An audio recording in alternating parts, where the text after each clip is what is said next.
up, dude? Time Machines. You guys be sure and like and subscribe. Somebody asked, so I'm gonna show you what to look for when you're buying a bike. Don't try and use this shit on me.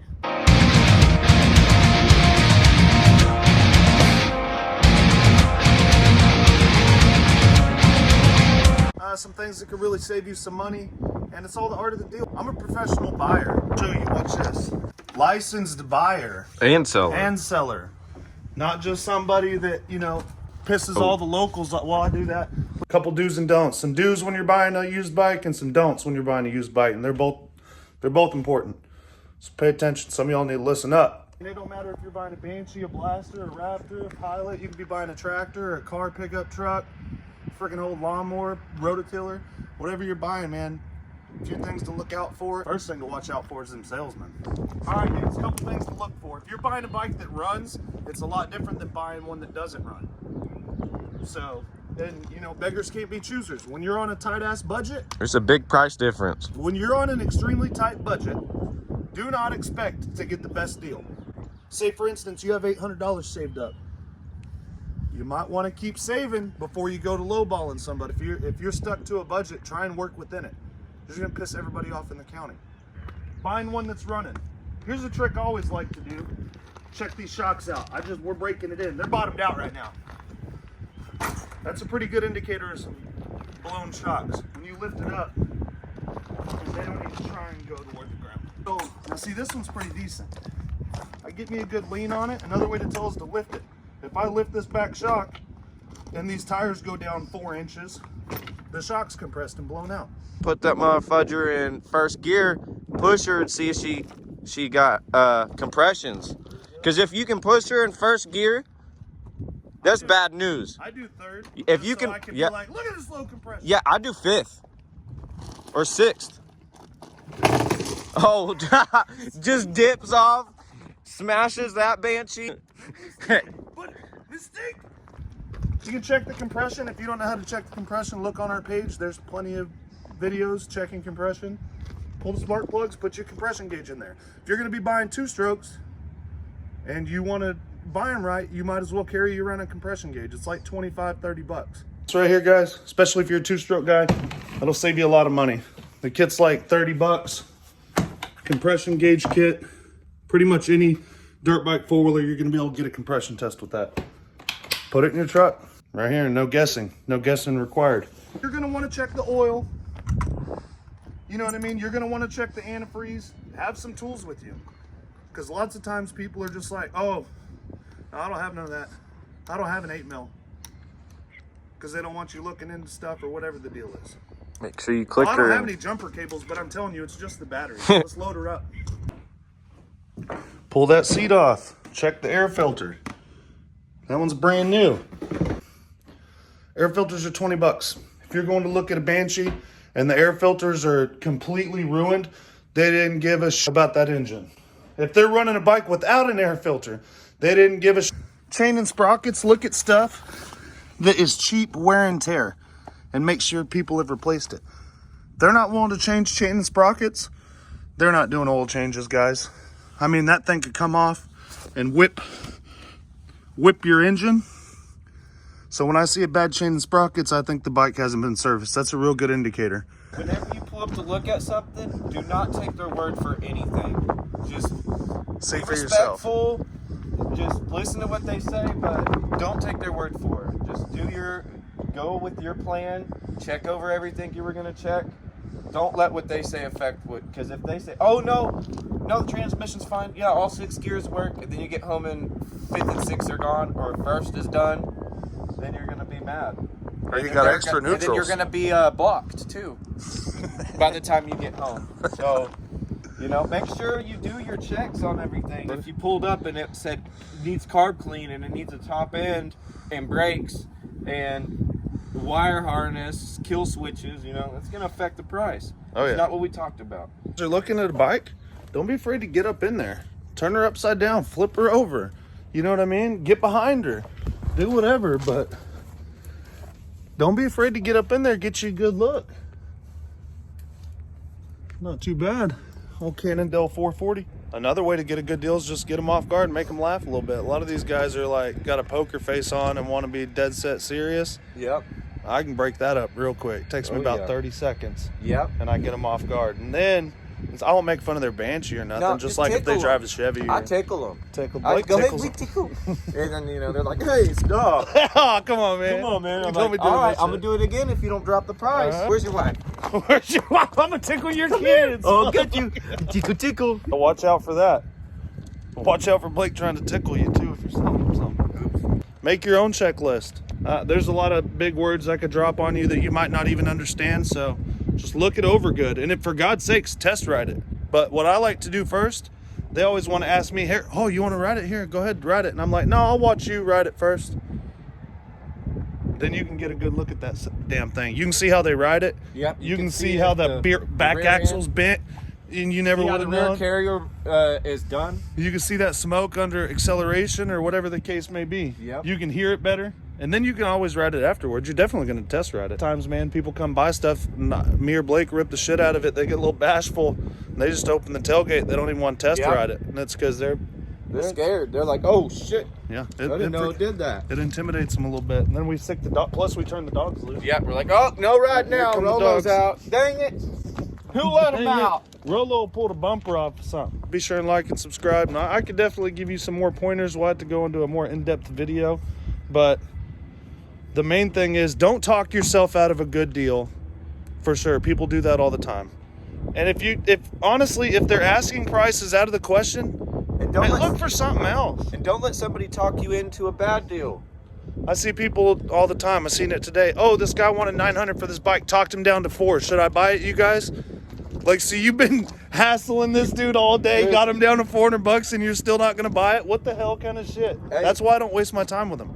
Usually with people selling something, it's for a reason. If some lady's telling you she just divorced her husband and she don't have the titles to everything and all the bikes run good and all the cases are broke, Then Blake says when you get done banging her, then you buy the bikes. then you do. I made the mistake of buying them at night without banging. Yep. He should have bought them the next morning when he was sober. Oh, I bought them.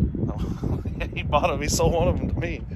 We started one of them up And I was like, and "Who's that discovered man the you busted just case together. He's like, you got some starting fluid? I want to see if this one even starts. On his trailer. Yep. Hot oil. Yep.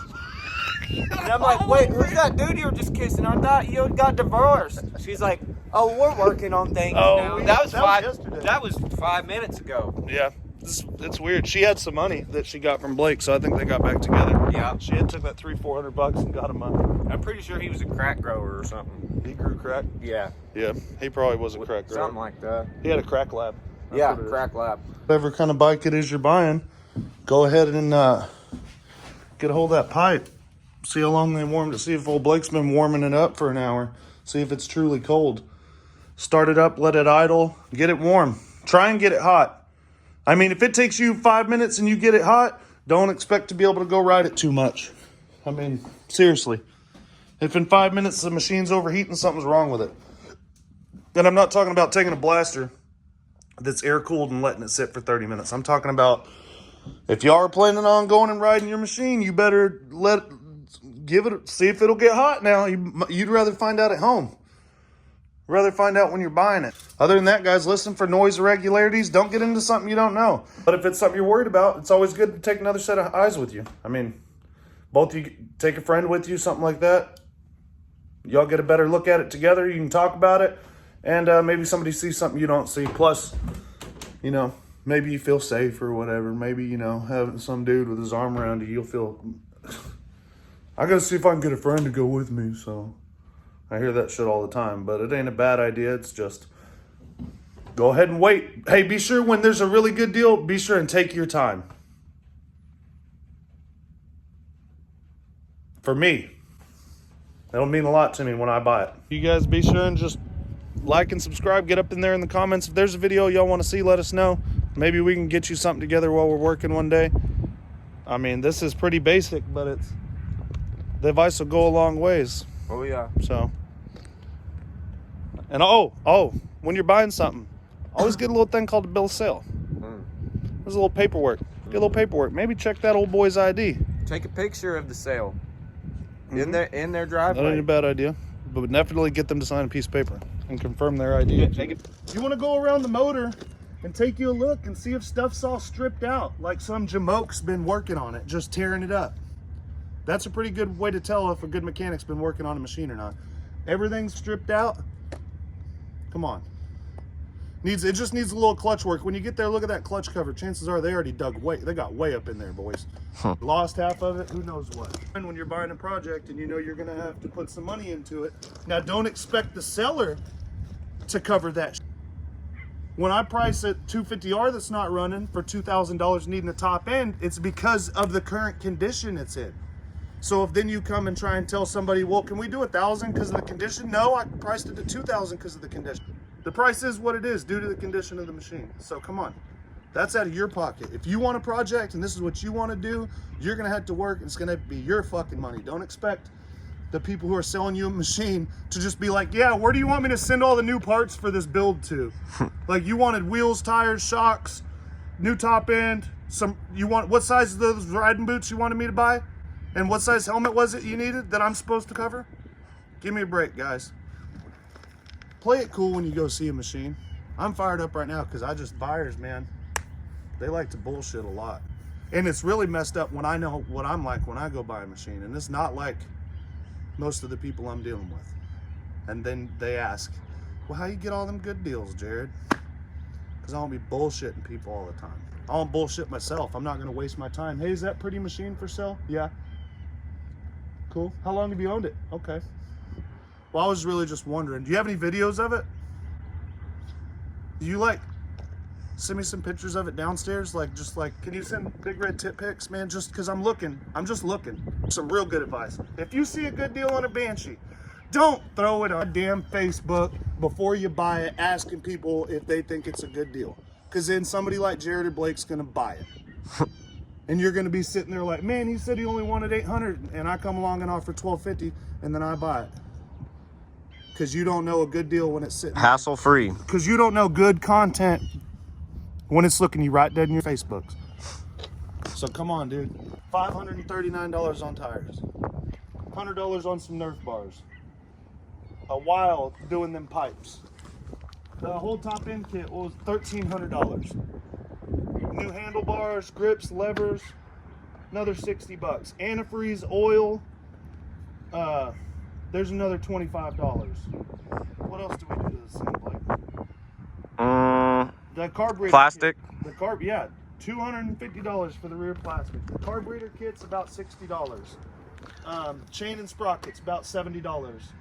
The wheel spacers I had, but they're about $70. So the stuff adds up really quick. And this is all out of preference. And I didn't ask him when I bought this machine, to cover all this shit.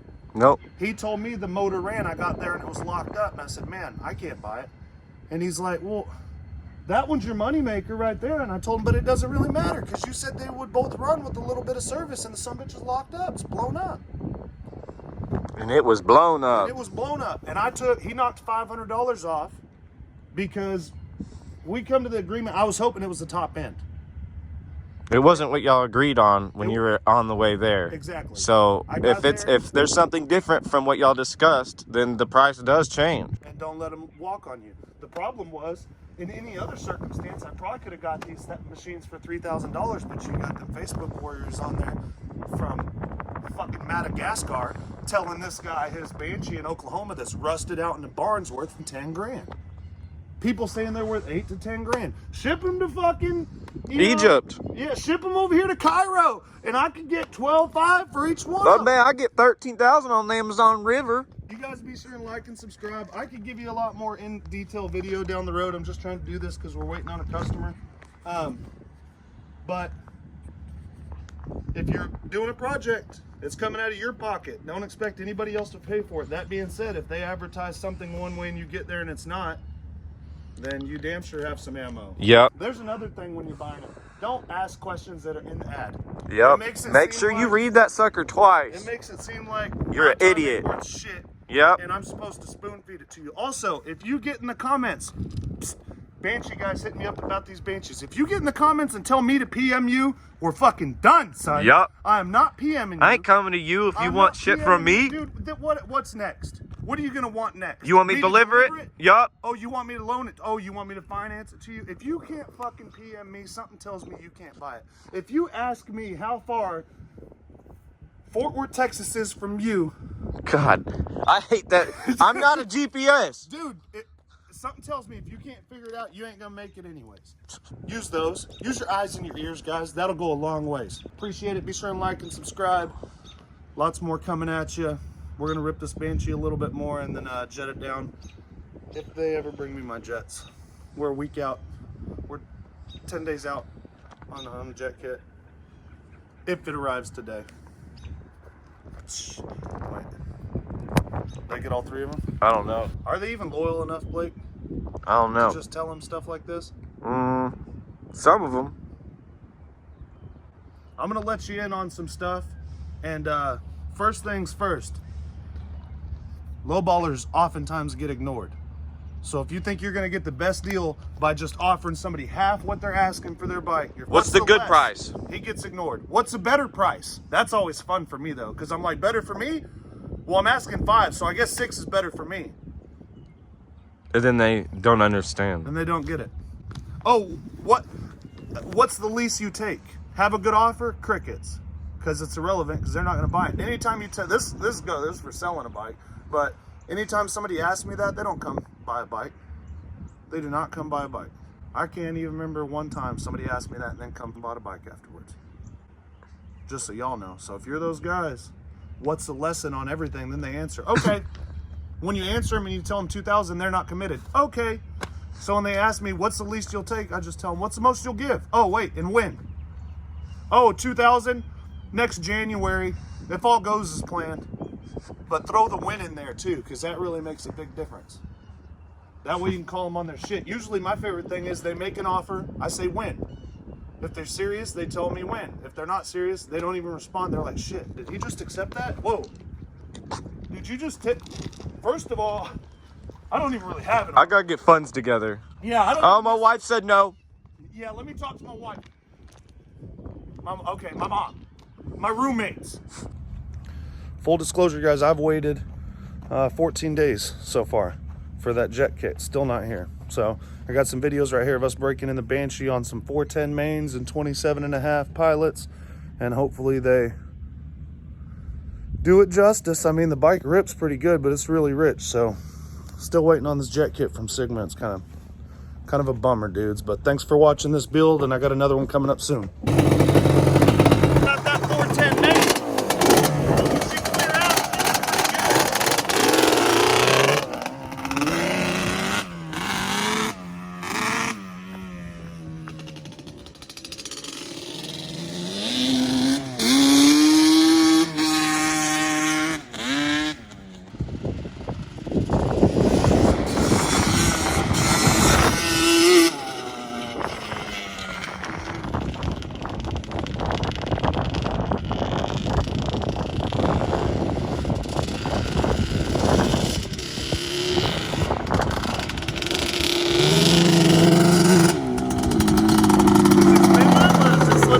Huh? Is it spinning the tires? Oh, yeah.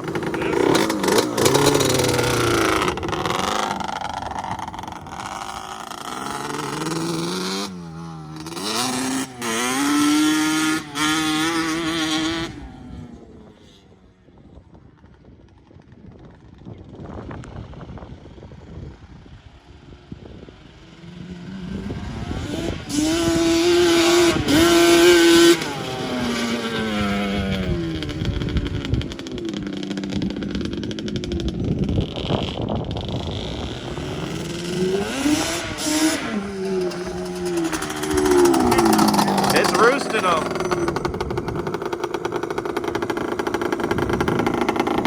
You gotta get it really way up in there. Yeah, dude. Be careful.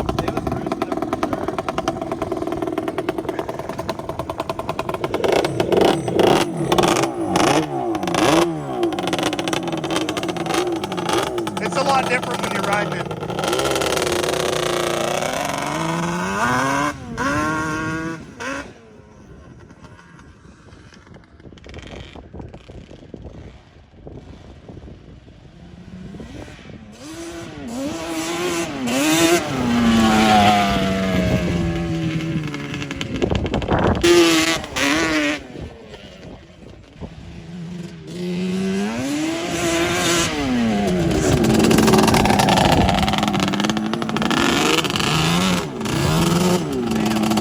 do now, we have 410 mains in it.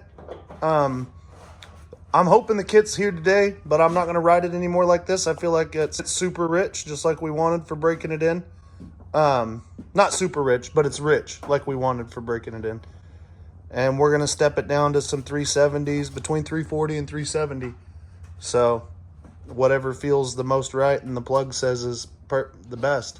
This video, and we were really hoping the stuff would be here. So we're still hoping that. But if not, we got you some riding footage on it anyways, and it fucking rips. Even with the 410s in it. I mean, it pulls hard. The throttle response off the line ain't what I want it, but it definitely yanks.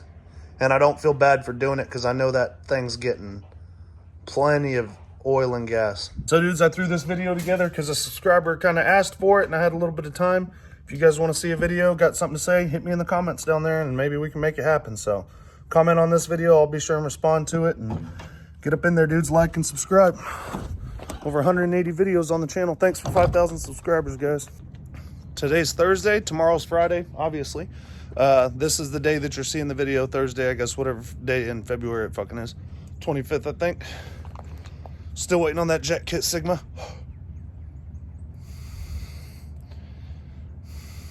I'm disappointed about that. Anyways, got a Yamaha Breeze, got a Yamaha Raptor, have a Yamaha Champ 100 over there. We're going to pit them against each other next week, get Parker involved, me, him, and Blake, rip these things around. Then, tomorrow, we're going to Decatur Swap Meet, pit biking it, dude. So we have a video from last year that's on the channel. It's a lot of fun, a lot of good deals out there, so check it out, man. We're going to get us a real good video tomorrow at Decatur Swap Meet, Antique Auto Exposure. Is that? Expose. I promise you guys videos every Thursday and Sunday for February. It's almost over, dudes, so we got a lot of stuff going on. You better get up in them comments. You better let me know you want to see it, because it's a lot of work, guys, and I'm committed, and I've given it to you every Thursday and Sunday for the past at least the 2 months. It might have been 3 months straight, and I want to keep doing it. But man, I appreciate you guys commenting. I like talking to you in the comments. I appreciate you watching, but it's a lot of work. So get up in there, guys. Be sure and like and subscribe. Let us know if you want to see them for March. We're getting into them live. Did any who comment if you were in the live stream the other day? And don't bullshit. 2 hours we went live. There was only 60 people in there, but I'm grateful for them, man. That was badass. It was a lot more than I thought we were gonna get. So I appreciate it, dudes. Be sure and like and subscribe. Get up in there.